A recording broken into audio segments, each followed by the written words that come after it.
estarmos aqui em mais um podcast do Corregedoria Descomplica.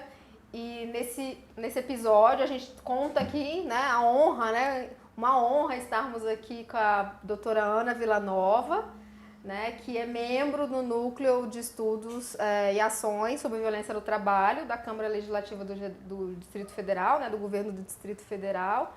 Então, Ana, é um prazer tê-la aqui com a gente hoje. Né? Então, imagino que a nossa reunião vai ser muito produtiva, né, Dileni? Obrigada pelo convite, né? Imagina, compartilhar boas práticas. Isso, né? Então, enfim, só agradecer mesmo, né, a sua participação aqui com a gente. Eu espero que a gente tenha uma excelente conversa aí daqui para frente, né? Então, ok, estou à disposição. Vamos lá, né, Lina? Vamos às perguntas. Bom, então assim, eu queria ouvir um pouco, né? Então a gente vai começar essa entrevista. Eu sempre quero saber um pouco assim dos nossos convidados aqui, falar um pouco da sua história, de como que sobre a sua trajetória, né? Assim, nessa questão, né, que envolve a mediação de conflitos, que envolve a violência laboral. Enfim, você contar pra gente mesmo um pouquinho, né, da sua experiência. Eu acho que tudo começa a partir de nós, né? Começa a partir de mim, na minha trajetória. Eu fui uma adolescente, quando criança eu era muito tímida, extremamente tímida. Então eu passava por situações muito constrangedoras. Mas naquele tempo não se falava em bullying, não se falava.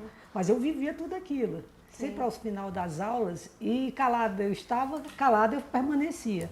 E não contava em casa também. Eram muitos filhos, eu não contava, mas aquilo doía profundamente em mim. Ia criando também, por outro lado, uma vontade imensa de superar. Aí tá, quando eu fui fazendo 15 anos por aí, eu comecei a ficar diferente. Aí eu escolhi fazer serviço social, né, na Universidade Gratuita de Fortaleza e psicologia. Eu passei para serviço social e psicologia e só não concluí a psicologia, mas concluí o serviço social. E o serviço social me trouxe toda essa questão de consolidação de direitos, sabe? De olhar as minorias, de olhar aquelas pessoas que sofrem discriminação, como é que eu poderia ser um agente de transformação. E depois a jornada seguiu. Então, assim, quando eu entrei na Câmara Legislativa, meu sonho era fazer o concurso da Câmara. Então, eu esperei, né? Primeiro vim para Brasília para fazer a pós-graduação com Vicente de Paula Faleiros, que era na perspectiva de políticas sociais, e fiz o concurso da Câmara e fui lotada na área de gestão com pessoas. Olha só, parece até que foi desenhado, né? Saí da Fundação Hospitalar, no último dia do estágio probatório, eu brinquei com meus colegas, estou indo. Eu disse, para onde? Indo embora, porque agora eu vou estar para o concurso da Câmara. Quando terminou o estágio probatório, eu pedi desligamento para estar para o concurso. Então, quando eu entrei na Câmara, o setor de assistência social já existia. Então, existiu o quê? As conversas mediadas. Né, relacionamentos socioprofissionais entre gestores e servidores entre si, com muito conflito. Isso no ano de 95. Quer dizer, já vai. Bem antigo, eu estou lotada no setor de assistência social há 29 anos. E já era um núcleo ou não? Não. Aí a gente participou de um congresso da qualidade de vida no trabalho e a temática principal era a questão da violência no trabalho. E as doenças, os adoecimentos, a partir desse laboral que estava com muita dificuldade, com muita insatisfação, principalmente com muita violência pontual de comunicação. Então, nossa equipe começou a estudar o fenômeno. Começou a estudar, nós estudávamos, toda sexta-feira tinha reunião, antes de formar o núcleo. Aí levamos para a Câmara a Magnólia, que é da UNB, levamos o Daniel Seide, levamos várias referências nessa área de assédio moral e violência no trabalho. Quando foi em 2000... Acadêmicos da UNB. Quando foi em 2006, nós conseguimos, no momento até de contexto da própria Câmara Legislativa, passar o NEAVES, a proposta de criação do Núcleo de Estudos e Ações sobre Violência. E a sua equipe mesmo que fez, então, de Tudo. estudos, que fez essa proposta exatamente. do núcleo. Aí foi aprovado pelo primeiro secretário, né? Nós somos ligados à primeira secretaria. Então, o deputado da primeira secretaria publicou. E aí já foi um ganho, porque já houve o quê? A visibilidade, dar nomes àquelas violências que aconteciam. Então, vocês começaram com um grupo de estudos desse grupo de estudo surge uma proposta de criação do núcleo. Exatamente. E aí uma normativa, imagina. Uma normativa criada por, né, a gente escreveu e tudo e foi publicada. Então, assim, o trabalho das conversas mediadas já existiu, o trabalho já existia. Mas quando foi publicada, ganhou força. Porque aí a gente participava de audiência pública, a gente fazia folders, a gente fez de tudo, Campanhas. Usava a intranet, então fazia muitas campanhas.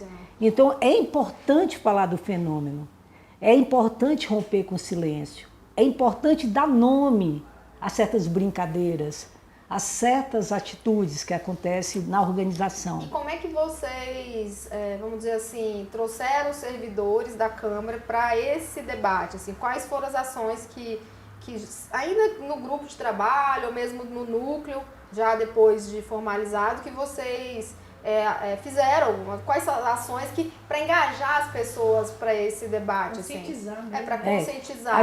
Nós colocávamos os cartazes na Câmara inteira, podia pregar. Então a gente fez todo um trabalho de conscientização. De comunicação mesmo. Aí assim. teve uma audiência pública. Aí trouxemos na época um playback, que era até da Valéria Brito, que é uma psicodramatista, com o tema violência no trabalho. E o auditório ficou cheio. E era algo assim, muito, muito novo no sentido, porque nossos eventos não enchiam o auditório. E nesse foi cheio. E o tema era esse. Mas no teatro mostrar o que é violência no trabalho, o que é assédio moral. Então foi um momento muito rico naquela época. E eu lembro como se fosse hoje. Isso foi quando?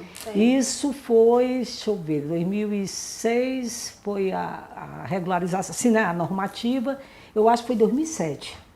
Ainda na Câmara Antiga, que agora a gente está na Câmara Nova. Era lá naquele prédio da Emater, né, que hoje é Secretaria de Saúde. Sim.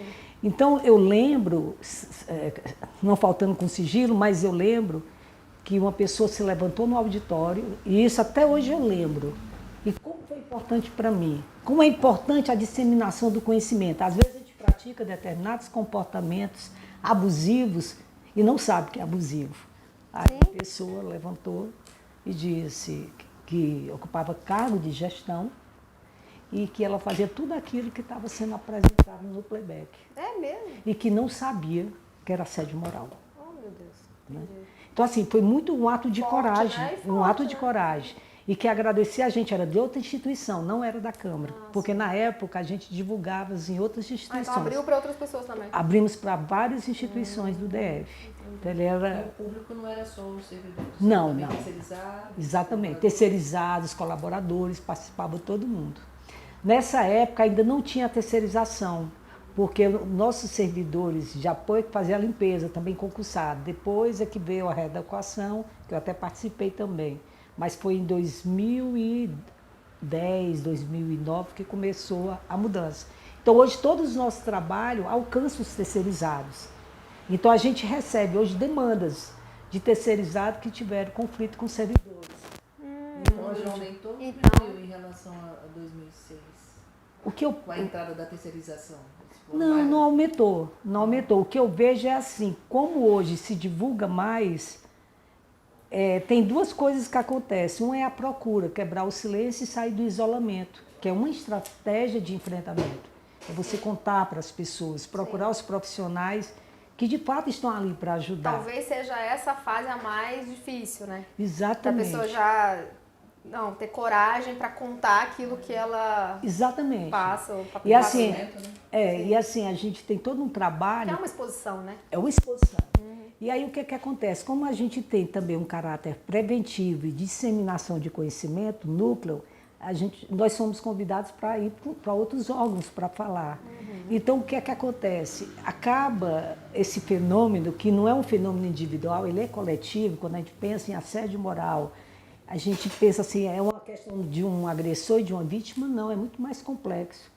Porque tem 3 dimensões muito importantes, que é a organização do trabalho, são as condições de trabalho, são as relações socioprofissionais, então a gente tem que ter esse olhar mais amplo. Então eu percebo que hoje talvez seja mais disseminado, as pessoas têm mais cuidado com certos comportamentos. Eu sempre digo, né? Eu sempre digo dos Até meus... porque elas passam a entender, a saber exatamente do que se trata o assédio, né? Exatamente. Porque tem muita gente que ainda não sabe, confunde. Não e eu até posso trazer, assim, até trouxe assim... uma falta de urbanidade, uma falta de um bom dia, ou, né, alguém olhou torto para você em determinado dia que não estava bem, a pessoa às vezes confunde isso. Aquelas violências pontuais de comunicação, porque o assédio é algo mais recorrente, tematizado e tem uma intencionalidade de constranger, de ridicularizar. De excluir aquela pessoa às vezes, né? De fazer a pessoa abandonar um projeto ou um cargo, sabe? É o isolamento, é o adoecimento. Então a gente tem que ter um cuidado até para disseminar, para que as pessoas possam entender que, por exemplo, deveres como servidor público eu tenho. Então o que me é cobrado como servidora pública é necessário que eu entregue. Agora, a forma como é cobrada é que pode se transformar num assédio moral. E adoecer. Para a gente não confundir deveres, que tudo agora, né? Não, mas é assédio. Não, a gente tem que conversar sobre isso. Então, é um espaço de esclarecimento. Entendi. E eu digo o seguinte, Aline, assim, doutora Aline, né? E doutora Dileni. Eu digo o seguinte, como é importante a informação, porque o interdito vem primeiro, então é a mudança. Eu digo assim, caramba, isso tem nome. Eu não vou fazer isso. Isso ainda é mudança, ainda não é transformação. A transformação é quando aquilo já me pertence. Né? É substância, é quando aquela informação faz parte de mim. Mas eu acredito que é processo. As pessoas dizem assim, mas Ana, você acha que a tendência é melhorar? Eu disse, acredito. Mas precisamos o quê? Continuar anunciando, continuar falando. Sabe? Né? Dessa deteriorização das condições de trabalho, do atentado à dignidade humana, dessa violência física, verbal e também sexual. Então, é necessário que se fale. Então, é um trabalho árduo e contínuo.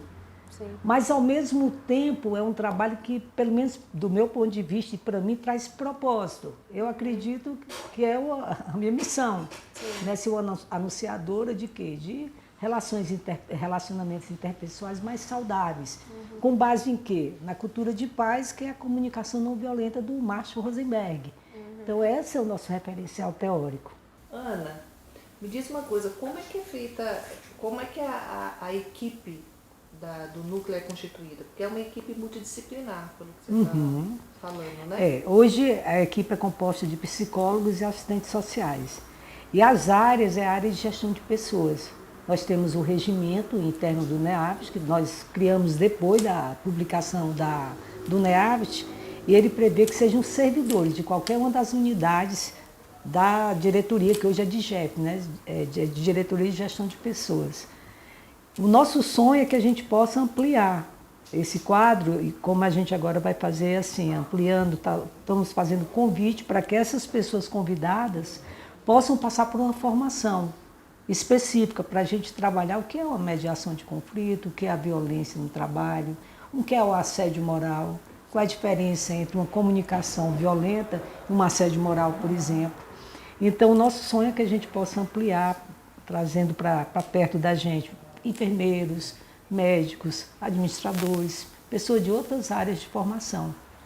Mas não tem essa previsão na normativa, no sentido de ter um médico, um psicólogo? Não, basta ser servidor efetivo. Basta servidor. Tá? Mas assim, após o atendimento, provavelmente você vai direcionar as supostas vítimas, né? A algum lugar, ou então elas pedem algumas orientações aonde recorrer. No caso, eu até comentei com a doutora Aline, a gente não trabalha no sentido do encaminhamento, a gente atende lá. O que a gente encaminha quando elas não querem participar de uma conversa mediada é dizer o quê? Que tem um sindicato, que tem um Ministério Público. Orienta. Mas lá o que a gente faz é assim, chegando a demanda, a gente escuta, faz todo aquele acolhimento, aquele atendimento individual, né? Que em mediação de conflito chama até caucus, né? Que é aquele momento em separado. Que o demandante é o que se sente prejudicado, né? Que aconteceu alguma coisa, não caracterizou assédio moral, não caracterizou. Quando caracteriza, você manda para outra área? Nós não temos hoje uma área... Não tem corregedoria? Não, nesse sentido das comissões de assédio, não, a gente está criando. Deixa eu entender, assim, só para ficar mais claro aqui, para quem está ouvindo. Quando vocês, essas demandas que chegam para o núcleo, elas vêm como? Assim, é a pessoa que procura? É o canal, existe um né? canal específico do próprio núcleo ou dentro da Câmara Legislativa? Especificamente relacionado a esse tema ou não? É mais geral e aí é feito uma Ele distribuição? procura, geralmente a pessoa procura de forma informal, não é registrado formalmente, não ok. precisa, pode ser pelo Pode ser SEI, também. mas não é. Então ela nos procura porque ela sabe, é o Antônio Lima, a Ana Villanova e o Tiago Base. Então vai algum desses três. Entendi. E a gente tem uma sala de atendimento. Então vamos supor que as pessoas envolvidas tenham muito relacionamento comigo, então eu declino a minha participação. Porque a questão da imparcialidade é fundamental e é um requisito. Então, assim, a gente não. Normalmente, quando esses casos vêm, não está caracterizado o assédio moral. O que está caracterizado é uma comunicação violenta que acontece entre colegas, chefia, entendeu? E sempre nessas três dimensões que eu trouxe anteriormente: condição de trabalho, organização do trabalho e relações socioprofissionais, que inclui prática de gestão também. Que às vezes uma prática de gestão desumanizada. Tá? Então, eu não sei se eu respondi, se você... Mas em caso de reincidência de conduta, você está tratando com gestores, né? É. Então, se eles reincidirem na conduta por meio de outros agentes que estão sendo prejudicados, tem outro tipo de encaminhamento, recomendações? Então, assim, tem recomendações. Por exemplo, quando a pessoa não quer participar dessas conversas mediadas, a gente entrega orientação aos envolvidos. Então, eles são atendidos em separado. E todos os dois recebem. Vamos supor que exista essa recorrência, tá?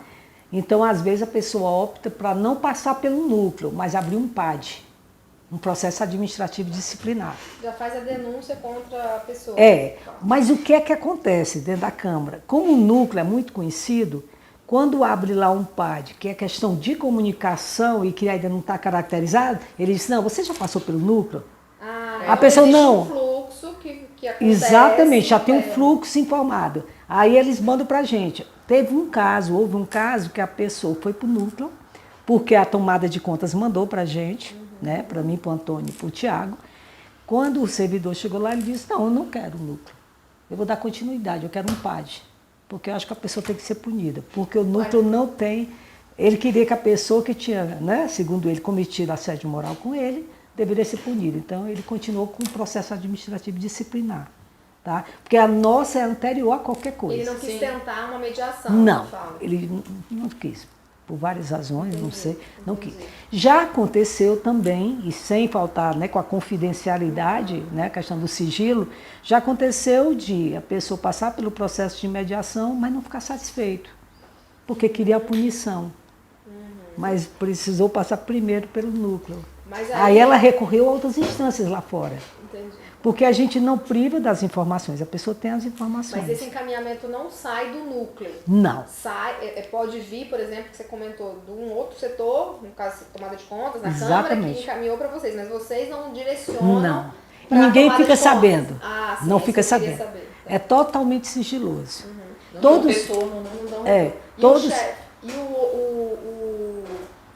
o assessor, a pessoa que foi demandada, vamos dizer assim, tem um demandante, que é o que chega com a, né, enfim, incomodado com alguma situação, e aquela pessoa em relação à qual ele está reclamando, eventualmente pode querer ou não, imagino, participar do processo. Então, assim, nós temos alguns protocolos. Para que eu chame a outra parte, né, para fazer a autocomposição do conflito, né, ouvir as partes em separado, né, com toda a imparcialidade e principalmente com empatia e não julgamento, porque a gente não está lá para entrar no enredo, ser enredada pela história que é contada. Ao contrário, a gente o tempo inteiro é ser um imparcial. Se a pessoa ela chega e aceita, ela assina um termo autorizando que nós possamos chamar a outra parte. Consentimento. Aí a outra parte vem. Vamos supor que a outra parte não queira vir. Aí você podia me perguntar: Ana, já aconteceu da outra parte? Já. Sim, mas... E aí a pessoa levou para a justiça. Ah, tá. E aí sai do núcleo. Sai do núcleo. E aí ela adota... Aí o máximo... houve um caso até hoje que a pessoa de fato se recusou. Não só conversar com a gente, porque às vezes a pessoa pode se recusar a não participar da conversa mediada, Que é o mas conjunta, que é a você conjunta. orienta, tem um momento de orientação aos envolvidos, porque mesmo que a pessoa não participe, a gente tem um registro, um manualzinho, um texto que a gente orienta como se comportar dali para frente. Então eles recebem.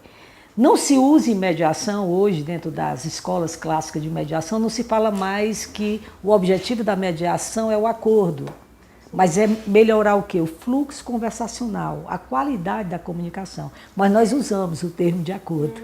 Não é termo então de vocês conduta. utilizam ainda. Mas é só nosso. E é salvo com senha, é só nosso.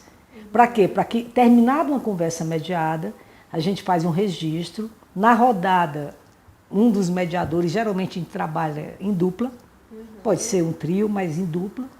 E aí a gente relata o que eles trouxeram na rodada de encaminhamentos. Porque tem as rodadas, né? O que aconteceu, a gente usa a comunicação não violenta. O que aconteceu, cada um traz. Tempo de fala é igual. Mas é separado. É. Primeiro, tem a reunião individual com cada um. Mas na conversa E depois, mediada, eles juntos dizem o que aconteceu, tá? Qual foi o sentimento, né? Qual a minha necessidade. A gente trabalha necessidade não atendida e qual o meu pedido. Na rodada de pedidos, vem muitos pedidos, porque pedido não é exigência. Porque o pedido requer o quê? O consentimento do outro. Sabe, o outro precisa o quê? Diz, olha, eu concordo. Senão não é combinado. Quando nós chegamos aos combinados, aí uma das duas pessoas que estiver participando como mediador registra, lê, eles concordando, aí eu digo assim, então a gente vai redigir e vai chamar vocês para assinar. Então quem assina?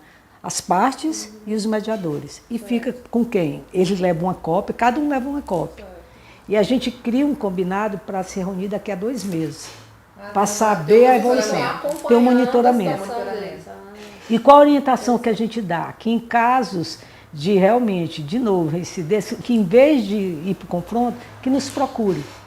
Porque a gente faz um trabalho, enquanto competência do setor de assistência social e qualidade de vida no trabalho, nós acompanhamos servidores, escutamos.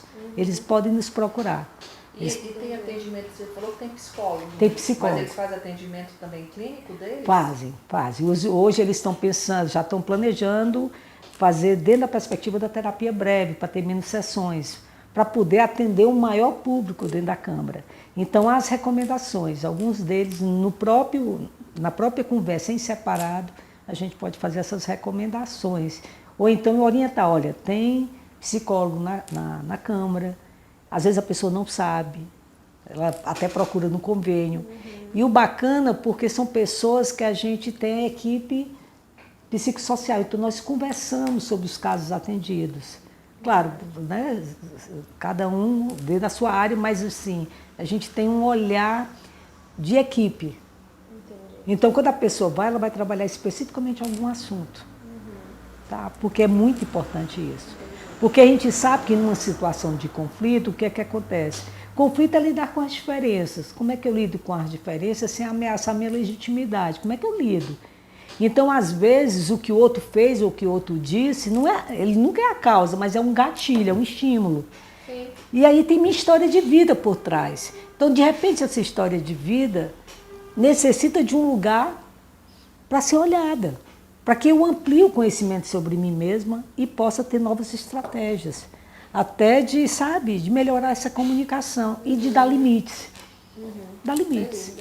E você acha, assim, pela sua experiência com esse núcleo, se haveria alguma formação que você entende que é fundamental e que para participar ou para compor esse núcleo, você acha que não principalmente, vamos dizer assim, psicólogos, de repente médicos formados também nessa área, ou não? Você acha que uma formação específica em mediação de conflitos ou uma formação específica em comunicação não violenta seria suficiente? Eu penso que a formação continuada ela é fundamental, sabe? Essa jornada de aprendizagem. Então, os novos que irão compor, eles passarão. É claro que a gente vai convidar pessoas que possam customizar, né, que vão ser os instrutores. Né? De repente vai ter até 2 do núcleo que também serão instrutores. Né? Então é importante a formação. Tá? Por exemplo, hoje eu faço a pós-graduação em mediação e conciliação, porque é um tema que eu gosto. né? Mas fora da Câmara eu faço isso, porque eu já posso me aposentar e eu sei que é uma temática que eu quero continuar, porque está aqui dentro, né? Embora eu seja mais ligada à mediação, mas gosto muito da conciliação também. Agora, eu penso que não dá para ser mediador sem olhar como é que eu lido com conflito, sem ter uma formação específica. É fundamental. Até para eu me perguntar, eu quero ser mediador? Como é que eu lido com conflito? Eu lido com conflito como um espaço de aprendizagem? Tem uma interferência, né? Acaba que Claro que existe tem. uma interferência muito forte, né? Tem. Das pessoas que estão mediando, aquele conflito ali para quem está também. E até assim, se você for pensar no núcleo, eu sou servidora da Câmara, eu também sou servidora. Eu também estou imersa nessa cultura organizacional. Então, exige de mim muito mais imparcialidade. Porque eu também estou contaminada. Então, como é que eu, atuo nesse lugar de uma forma imparcial? Então, se eu não tiver um espaço também de escuta, de troca com os meus colegas, de fazer um curso para eu ampliar meu olhar, fica difícil. Porque o cuidador, ele precisa de cuidado. Então, como é que eu me autocuido? Enquanto profissional que trabalha nessa, né? É muito desafiador. E a comunicação humana é transversal aos processos de trabalho. O tempo todo a gente conversa. Para fazer um relatório, a gente conversa. Para tomar uma decisão, a gente conversa. Sim. Né? Ana, E diga. O grupo está vinculado a quem? Pois é. É dentro do órgão. Dentro do órgão seria a diretoria de recursos humanos, assim, porque assim, não tem cargos no núcleo, tá?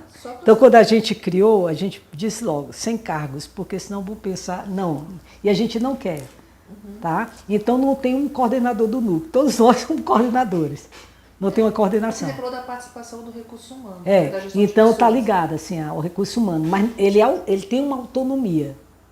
E qual seria o papel da gestão de pessoas dentro desse núcleo? O papel da gestão de pessoas é porque eu entendo que é justamente o local onde tem mais compreensão dessas relações interpessoais eu deveria ter. Então, são profissionais que realmente são recrutados dali. Então eles saem da gestão, eles são recrutados da De gestão todas as pessoas. unidades ligadas à diretoria de gestão de pessoas. Entendi. Então, Entende? vocês estão trabalhando ali. São nos ligados. servidores. No nosso regimento interno é previsto. No nosso regimento interno que nós criamos é previsto isso. Houve um caso apenas de que um colega saiu de uma unidade da primeira secretaria, que tem a DGEP, e foi para outra unidade. Mas ele já é mediador, não tem como a gente abrir mão dele, porque ele é excelente. Não tem como, ele é assistente social, assim, ele tem toda uma formação específica. Mas hoje a gente quer o quê? Ampliar para advogado, para quem faz direito, para enfermeiro. A gente quer ampliar esse quadro. Agora, claro, ampliando o quadro, vai ter uma formação. As pessoas não vão atuar a partir dali sem essa formação, não. Vai ser gradual, né? E uma reciclagem. A gente tem muito cuidado. Houve uma formação, eu acho que 2013, salvo engano, 2014, que foi o Daniel Seidel e a Jussara Seidel, né, que trabalham com comunicação não violenta e com questão mesmo de assédio, essas coisas todas. E eles foram para cuidar do nosso grupo. A formação foi uma formação não só de conceitos, mas como estamos nesse papel de mediador. Então, essa conversa é importante. Como é que eu sou? Como é que eu estou? Como eu me sinto também? Como é que eu me fortaleço? Como é que eu me cuido? Então, a gente tem todo um cuidado de trazer cursos também para que a gente seja cuidado. É a capacitação em primeiro momento, né? É. Sim. E eu tenho uma pergunta aqui para Diga. ela sobre, por exemplo, se vocês identificam dentro do processo de mediação de uma forma geral, que alguma das pessoas há um indício, por exemplo, de adoecimento mesmo, de adoecimento bacana. psicológico, Claro. eventualmente até físico, né? Claro. Em razão, ou pelo menos há alguma interface, alguma relação que vocês ali naquele momento enxergam como possibilidade em relação àquela doença, aquele adoecimento daquela pessoa, daquele servidor. Existe algum trabalho do núcleo para direcionar, para encaminhar? Sim, claro. E como é que é feito isso? Então, assim, o setor de assistência social e qualidade de vida no trabalho, a nossa unidade é dentro do setor de saúde. Então a gente trabalha muito ligado ao médico do trabalho e aos psicólogos. Então é assim, a gente está lá, aí a médica entra e diz assim, Ana, isso assim, assim, assim. A relação é muito boa. É uma relação de fácil acesso. Então há os encaminhamentos, tanto para dentro, para os psicólogos e médicos, porque tem o adoecimento, questão de pressão alta, úlcera, tem todas essas doenças. A questão de ideação suicida, depressão, a ideação suicida por falta de motivação de chegar no trabalho. Então a gente nós trabalhamos juntos. Compreende? Assim, aí entra no setor, aí tem nossa salinha de atendimento. Eles não integram o núcleo, eles trabalham de forma integrada com nos encaminhamentos posteriores. Tá? Então, e não vai para a corregedoria em nenhum momento quando vocês identificam um problema de conduta? Não, aí quando a pessoa, né, ela chega e diz assim, que está insatisfeita, como foi um caso, né? Dentre vários, assim, um caso. Aí ela disse que é procurar a justiça. Mas vocês não encaminham para a corregedoria? Não, a corregedoria não trata. O que faz lá é o seguinte, a pessoa pode dizer assim, eu quero abrir um PAD, é a tomada de contas. É uma denúncia, né? Não é competência da corregedoria, a corregedoria não tem essa competência, é tomada de contas. A corregedoria, tem corregedoria, mas com essa competência não. Vai pra, por exemplo, é o PAD, aí a pessoa abre um PAD. Compreende? A corregedoria lá tem outras competências. Então, nós estamos... É o setor de tomada de contas que abre esse procedimento disciplinar. Exatamente. Agora é o seguinte, está em processo de criação de uma comissão de assédio. Nós participamos até, a gente se pronunciou no processo e tudo. É só específico. E quem inseriu, né? A comissão de assédio, sim, aí já seria assim, aqueles casos que mesmo passando pela mediação, não foram resolvidos. Ou então a pessoa se sentiu insatisfeita, não se sentiu contemplada. Mas essa comissão de assédio teria competências para investigar mesmo, punir, ou talvez para mediar de uma forma... eu não sei ainda porque não foi montada, mas eu acho que entra uma questão mais, talvez até, não sei, posso estar até equivocada, mas algum ajuste de conduta. Talvez venha com o termo de ajuste de conduta. Entendi. Mas isso eu acredito que até o final do ano vai acontecer. Talvez tenha um caráter mais repressivo. E nós acreditamos que é importante, sabe? Porque às vezes a pessoa, primeiro, se foi caracterizado, já não é um núcleo. Se foi caracterizado um assédio, por isso que algumas pessoas já abrem o processo administrativo. A tomada de conta, sabendo do nosso trabalho, é que encaminha para ver se é isso mesmo. Sim. Entendeu? Porque o assédio, como você comentou no início, né?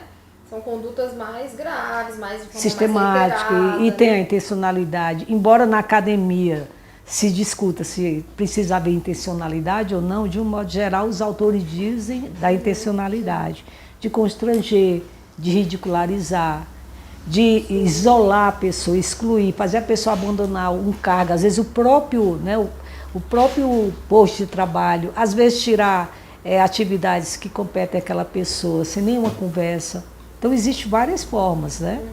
Então, assim, eu acredito que até o final do ano nós teremos. E que eu acho muito importante, que são espaços distintos. Sim, nesse caso, pelo que eu estou entendendo, seria um núcleo, um comitê, uma comissão, um caráter mais repressivo mesmo. Mas de escuta. Também discute. É tanto que vai ter a formação, nós sugerimos que as pessoas possam ter acesso ao conhecimento. É um plus ao núcleo, vamos dizer assim. Que a gente possa, de alguma forma, se a gente puder colaborar, que a gente possa ser acionado. A gente participou do processo, a gente se manifestou no processo. No caso da terceirização, quando envolve os terceirizados, como é que vocês chamam as contratadas para participar desse processo? Elas que nos procuram. É bem divulgado. Então elas nos procuram, tá? Porque o trabalho é um trabalho que é divulgado. Por exemplo, todos os nossos eventos, todos, são abertos aos terceirizados, estagiários, colaboradores. E a resolução do conflito, ela é feita com o terceirizado ou junto com a empresa, ou só a pessoa? Ou pois aí você entra numa questão assim, às vezes o contrato ele é tão específico que não permite. É isso. Tá? Não permite. Mas às vezes são questões de comunicação. Até hoje, que eu acompanhei, eu acho que foram 3 casos. Um não foi muito bem sucedido, mas os 2 outros sim. As partes saíram satisfeitas. Satisfeito que eu digo não é 100%, É porque Porque geralmente alguém vai quando ter que abrir mão de alguma coisa. Claro, porque a construção da relação ganha-ganha implica que ela não é 100% para ninguém. É porque a relação envolvendo a terceirização ele é a parte mais frágil, né? Exatamente. Então é muito mais fácil você Exatamente. retirar ele daquele ambiente, né, do que tratar a situação. No Então, caso que aconteceu lá, ela não foi retirada do ambiente, houve uma retratação.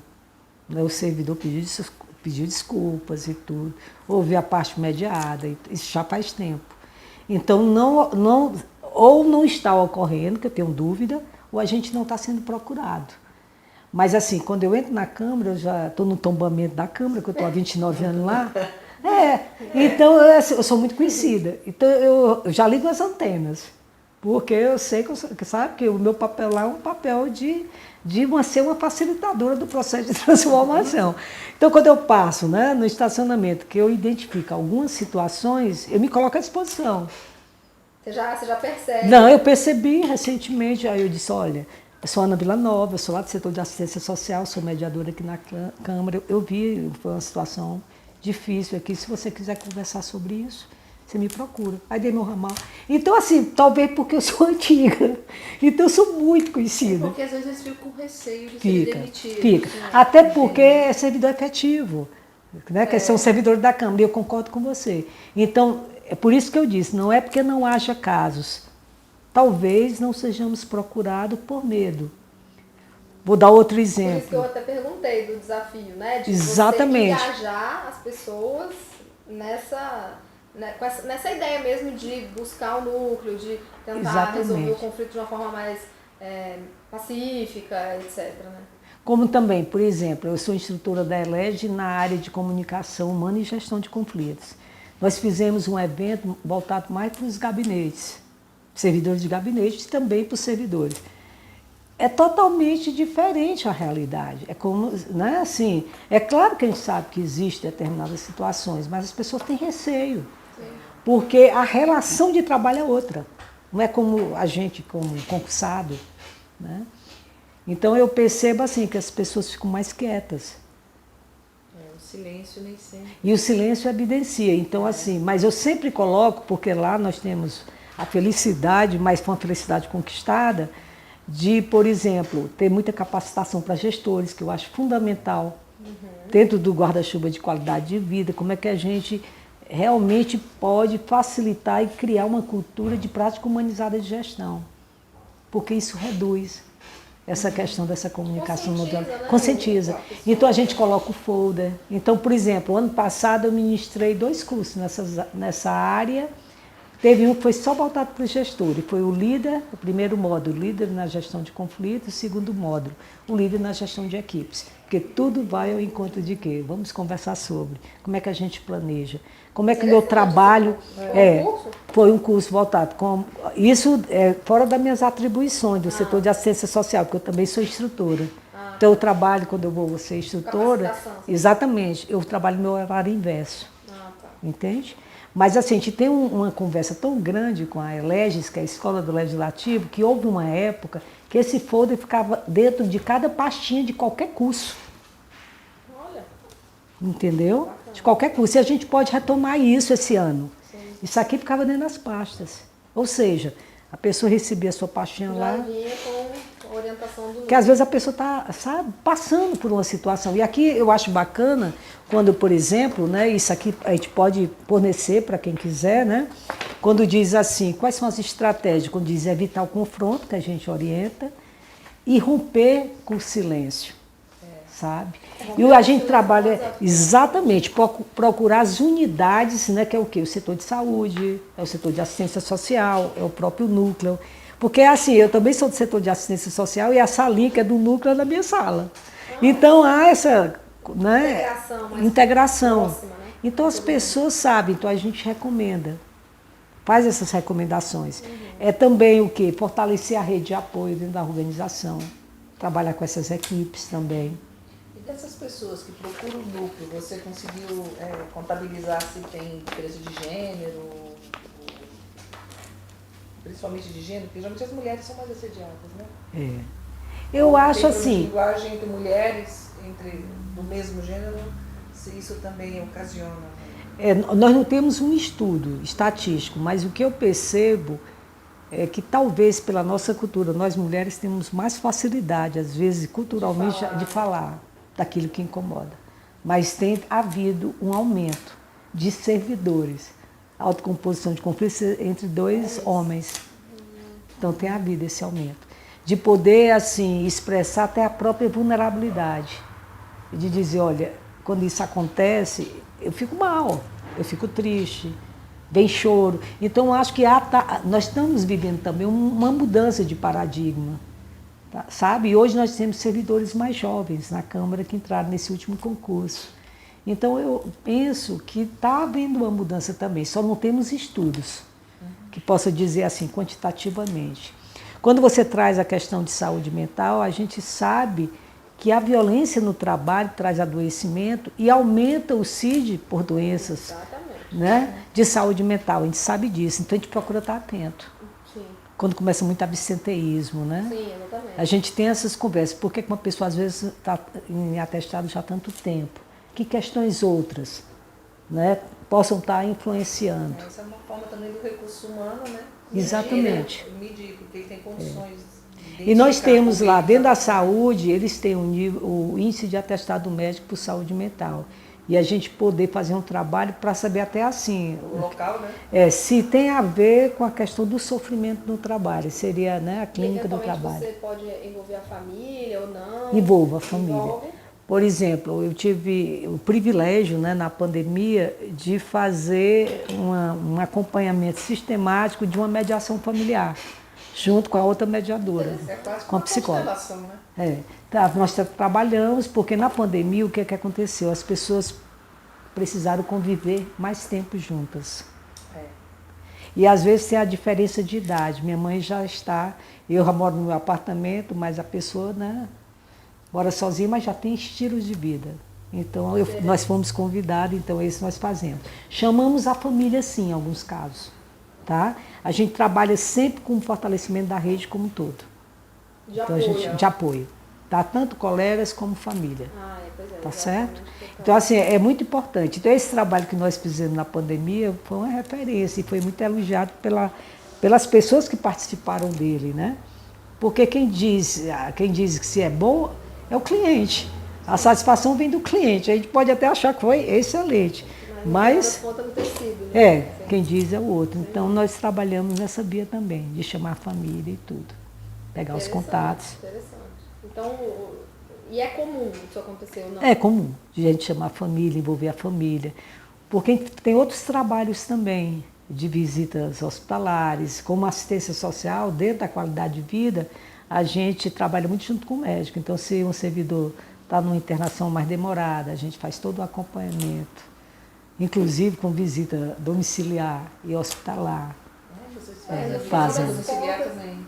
Então, no final das contas, é importante ter um núcleo com pessoas lotadas ali, que trabalhem exclusivamente esse assunto ou não? Não, ou pelo menos um período. O que é que nosso regimento, o que é que nosso regimento prevê e que fomos nós que escrevemos, tá? O nosso regimento. A gente deixou claro, sem prejuízo das atribuições. Então a gente pode ser demandado, mas isso não me dá. Eu não vou deixar de ser assistente social, não vou deixar de fazer as outras atividades. Tá? E aí a gente conversa, a gente é muito próximo, fisicamente, em termos de espaço físico, é do lado. Eu saio, aí eu vou na sala do psicólogo, então ele entra lá, a médica entra, aí tem a recepção da saúde, em termos de layout. Entendi. A gente está junto. Então isso facilita a comunicação. Né? Então assim, na hora do lanche, alguém chama, vem lanchar todo mundo aqui. Então aí a cozinha é uma só, então fica todo mundo juntos. Então isso facilita, quebra essa questão de dificuldade de acesso. Porque eu digo assim, você, por exemplo, você faz as visitas às vezes na casa da família, às vezes tem essa questão isso leva tempo.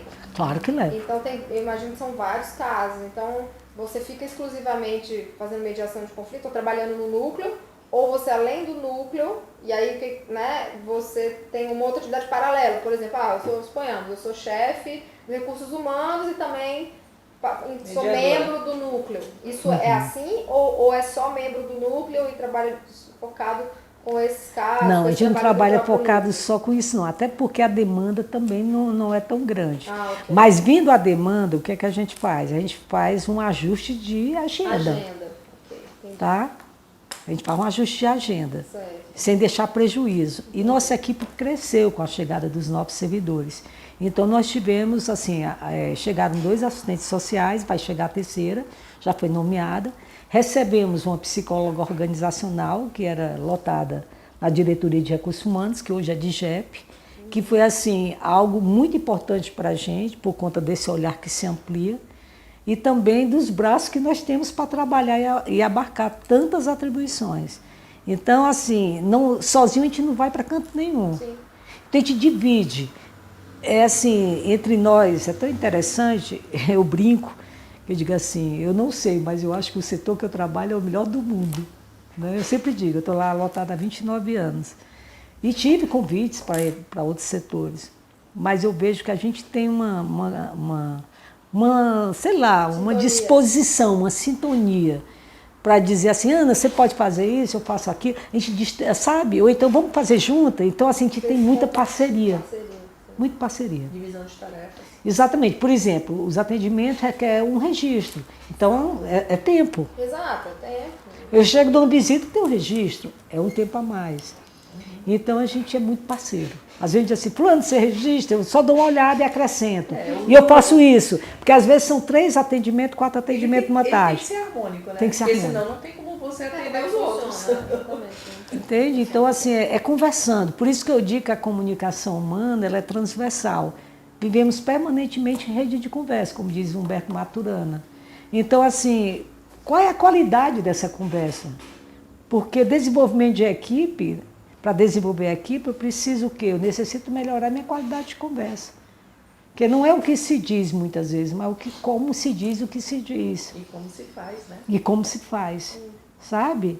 Então, eu acho importante conversar, deixar claro, fazer pedidos, falar assim, se eu não estiver dando conta em determinado momento, até porque se eu estiver em sofrimento, sei lá, mas que eu posso chegar para o colega e dizer, olha, eu não estou dando conta disso, você me ajuda, ou então faz nesse momento, eu não estou dando conta. Porque tem temáticas que mexem.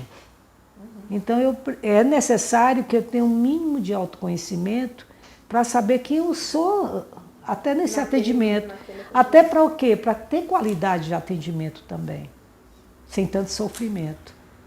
Então, eu acho você importante. acaba absorvendo também, né? Exatamente. A problemática dos outros. Exatamente. E fazendo partido. E esse não é o papel do núcleo, fazer partido. Não é ser enredada, né? Tem que ser imparcial, né? Certa vez, eu sempre lembro disso, e ao terminar, faz tempo, terminar um atendimento do núcleo em separado, ela não quis a mediação, ela optou pela não mediação, e eu escutei tudo. Eu uso muito psicodrama também, quando uso duplo, algumas coisas, algumas técnicas do psicodrama, porque eu tenho formação. Aí ela, no final, eu sempre avalio como é que você está saindo, como é que foi para você. Ela disse assim, achei tão engraçado, até hoje eu lembro. Aí ela disse, eu amei, porque eu percebi que você concordou com tudo. Olha bem. Aí eu disse assim, como foi isso? Me conta, porque eu não estou aqui para concordar. Aí ela disse, não é porque você me olhava e balançava a cabeça. Eu disse, pois é, o meu balançar de cabeça tem a ver com acolhimento, mas é até importante você me dizer, porque aqui eu não estou para concordar ou discordar, mas eu estou para te acolher e não julgar. Né? A partir da premissa que você tem uma legitimidade. Mas a partir do momento que eu escuto você, eu vou escutar outra parte se você me autorizar. Então, eu também não estou lá para fazer partido. Porque meu papel é justamente ser um facilitador para que vocês possam autocompor esse conflito. Vocês são os protagonistas. Nós somos só facilitadores. Né? Então, é importante, eu acho bacana no final perguntar, até porque as pessoas trazem. Né, seus pensamentos. A linguagem não verbal. A linguagem não verbal. Pode criar uma ambiguidade, né? E até tem uma história no livro do Fred Kaufman, que eu acho interessante, que ele traz isso, né? Que a pessoa foi vender um produto e vendeu o produto para um japonês, né? Para uma empresa japonesa. Aí quando terminou a exposição lá da venda do produto, aí ele olhou para aqui, que bom, que vocês concordaram com tudo. Ele disse, não, nós não vamos comprar seu produto. Ele disse, mas você não fazia assim?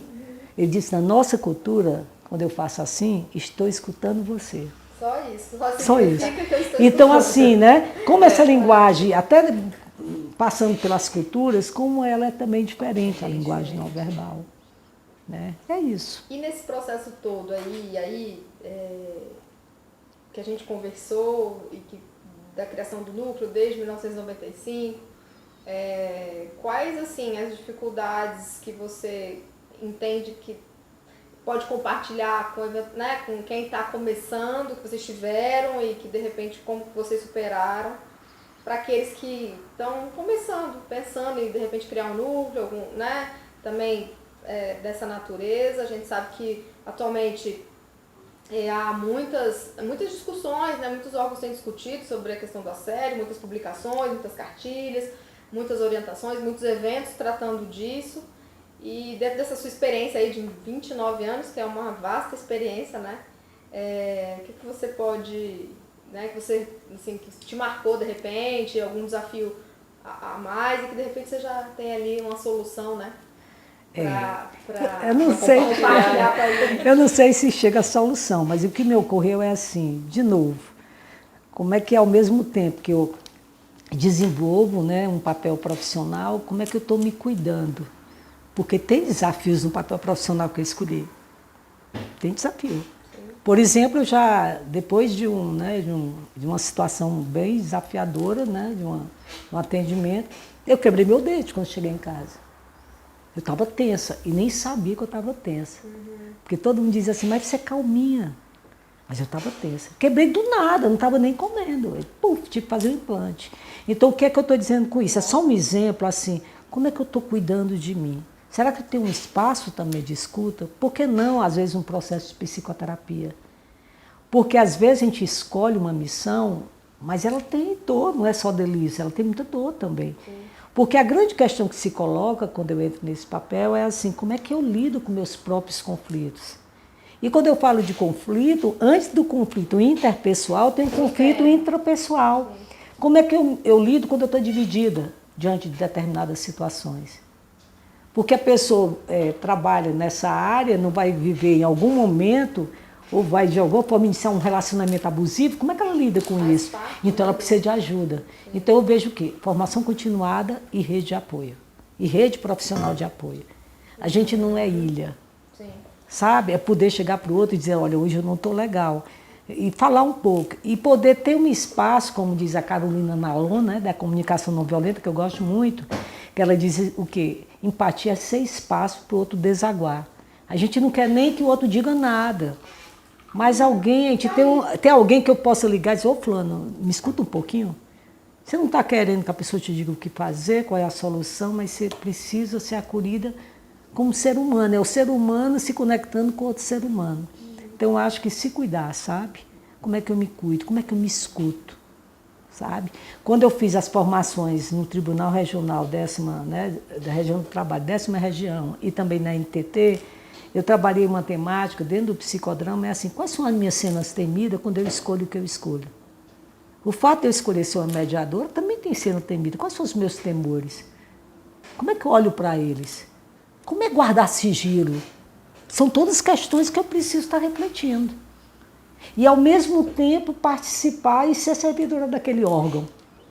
Você entende? E lidar com as pessoas que você... Porque não é um mediador de fora, é um mediador... Como é que, às vezes, vivendo as mesmas questões? Eu estou achando que não é um acolhimento de conflitos. É um acolhimento de escuta. Porque não são conflitos, são escutas. Exatamente. Que, às vezes, a pessoa não sabe exatamente que direcionamento dá. Porque não está vendo, né? E lá na entrevista de ambientação, né, que antes era entrevista admissional, os novos servidores, a gente sempre diz que o setor de assistência social, e agora é SASC, né, qualidade de vida, é um setor que, se você tiver uma dúvida, vai lá, vai conversar. É um espaço de acolhimento. Eu sempre digo o seguinte, se a pessoa chegou e saiu um pouquinho melhor, que bom. A gente vê o que é que realmente cabe enquanto competência da unidade, e aí sim a gente faz o encaminhamento, porque a gente faz muitas outras coisas também, né? Eu imagino que só de ter alguém para te ouvir ali, desabafar numa situação mais difícil, né? em determinado momento que a pessoa está passando tudo. do trabalho, já alivia um pouco. Exatamente, né? tudo. Não quer dizer que a gente vai resolver o conflito, que vai, enfim, definitivamente resolver tudo 100%, mas com certeza, imagina. E na vai ajudar bastante. A gente preparado para escutar. Por isso que é importante, por isso que é né? importante essa preparação, essa formação, que é uma formação vivencial. Não é uma formação conteudista, não é. É uma formação, essa que eu estou fazendo de pós-graduação é muito conteudista, de uma certa forma. É a prática com a... Exatamente, com a vivência. Porque o que me amplia é a minha experiência. Então, ter momentos de oficinas, até de psicodrama, de você ali montar um conflito, ter uma plateia que é participante, os próprios membros do curso poderem trocar de lugar. Porque quando eu vivencio, eu não esqueço. Inclusive, é uma das características da neuroplasticidade cerebral. Eu aprendo pela experiência. E muitas vezes você Exatamente. Você trocando de lugar, você começa a entender também, muitas vezes, as dificuldades do outro em relação a lidar com aquele conflito. Exatamente. Porque muitas vezes você nunca passou por um conflito. Você é mediador, por exemplo, né? Aí você nunca passou por um conflito daquela natureza. Ainda que você não vá se colocar, nem dar opinião, nem... Exatamente. Obviamente que como ser humano o mediador sente algo, né? Eu digo o seguinte, quando eu falar assim, vezes... todos nós temos juízos de valor, ok. Agora o que a gente não pode fazer é transformar juízo de valor em juízos moralizadores, que é o que o Marshall Rosenberg chama de comunicação, que ele chama o quê? De comunicação alienante da vida. É quando eu digo assim, não, mas você não pode fazer. Não, o nosso papel não é esse. Mas eu vejo que os conflitos trazidos também me ampliam como pessoa. Me ampliam e me humanizam. Exatamente. E fazem eu pensar uma coisa muito importante. Qual a qualidade da minha comunicação? Seja com filhos, seja com meus colegas, qual é essa qualidade? Porque senão eu não tenho um núcleo de coerência. Entende? Entre aquilo que eu falo e aquilo que eu vivo. Então eu acho minimamente que buscar um núcleo de coerência, sabendo que a gente nunca vai acertar porque não tem mundo perfeito. Mas mesmo quando não, como diz o William Glasser, né, o ideal ético é que aquilo que eu digo, que é a teoria esposada, seja igual à teoria de uso. O ideal ético é que seja igual, a partir dele. Mas o que é que ele diz? É nessa diferença que reside o meu espaço de aprendizagem. É quando eu não consigo e piso na bola que diz, caramba, o que é que aconteceu? O que é que eu podia ter feito diferente? Porque, né, qual foi o gatilho? Porque tem gatilho. Então eu acho muito importante, de novo, se olhar. Por exemplo, eu fui convidada para dar uma formação agora para as pessoas montarem um núcleo parecido com esse. E aí eu vou começar assim, a partir de mim é o primeiro módulo. Porque não adianta, se eu não mudo o meu padrão conversacional, eu não vou saber escutar. Não vou. Eu vou ser enredada, eu vou dar conselho. Isso não é imparcialidade. Então, como é importante. Do que você viveu, exatamente. Da sua experiência, então, tem uma parte no módulo inicial, é assim, que é a partir de mim. É um moralizador que ninguém quer. Né? Exatamente. Não quer ninguém colocando o dedo na cara. E aí vai ser pior, porque ao invés de você auxiliar na solução daquele conflito, você vai começar a fazer parte dele. Exatamente. Integrar, e aí como é que você... Exatamente. E aí como é que você vai mapear o conflito? Porque precisa mapear o que já foi feito, que, né, quais foram as tentativas, porque quando as pessoas chegam a um momento muito grande de conflito, muitas vezes já foram tentadas algumas coisas e não conseguiram. Então como é que a gente lida com isso? Mas quem vai lidar são eles. Sim. O grande objetivo da mediação de conflito é devolver às partes o quê? Sua autoestima, o seu protagonismo. É saber que eles podem, sim, reconstruir. Por exemplo, a questão da inversão de papéis, que você trouxe tão bem, é uma das técnicas utilizadas na mediação de conflitos. E é uma técnica que você não usa na conversa mediada, mas você usa na conversa em separado, quando já houve um acolhimento, uma empatia. Aí você diz, o que você acha que levou a pessoa a fazer isso? É importante para a pessoa se deslocar um pouquinho. Mas você precisa dizer a ela que do mesmo jeito que você está fazendo isso com ela, você também vai fazer quando for ouvir a outra parte. Para quê? Para não parecer favoritismo. Porque senão você rompe com a imparcialidade. É uma técnica muito utilizada dentro da mediação, a inversão de papéis. Né? A validação positiva. Então a pessoa trouxe um conflito de uma forma, às vezes, muito negativa, você poder ressaltar alguns pontos ali do próprio relato, de que forma a gente pode ser um facilitador. na construção dessa nova tomada, sabe? Porque a mediação ela é prospectiva. Ela não vai ficar no passado. Ela vai prospectar aí daqui para frente. Esse é o objetivo ao final. Então não dá para ficar, sabe, em torno do próprio... Assim, correndo em círculo. Então é muito importante isso. Muito importante. É isso. Bom, da minha parte, não sei se a Dilene tem mais Não, alguma eu acho pergunta que para Ana, daqui a- achei que foi muito Não bom. teremos mais corregedoria daqui a pouco. Isso seria bom, seria bom, pela parte- ideal, né? Exatamente. Pela parte punitiva, né? Pela parte punitiva. Sim, o ideal seria que a gente pudesse trabalhar essas questões, né, interpessoais de uma forma, né, dessa forma, primeiro a gente ter uma conversa, uma mediação, uma tentativa de solução desse conflito, porque é natural do ser humano. O conflito Exato. é algo que Faz parte da vida. da vida, Faz né, parte da da vida. natureza Porque humana. assim, Então, a vai gente- ficar para a corregedoria aquilo que de fato Por dela, né? por dela. É. Essa Exatamente. questão de comportamento, relações, eu acho que teria que estar realmente no núcleo ali. Eu até queria encerrar assim, né? Tem eu acompanho diariamente o Instituto, né, de Comunicação Não Violenta, né, o CNV, Instituto CNV. E eles fizeram uma postagem que eu amei de montão e eu uso nas minhas aulas, né? Que é assim, forma de lidar com conflito. Né? Eu achei mó barato, só com imagem. Aí tem o tatu bola. Houve conflito, eu me fecho, né? Ok. Aí tem a lagartixa. Houve conflito, ela sai disparada, né? Aí tem o koala. Houve conflito, é fofo.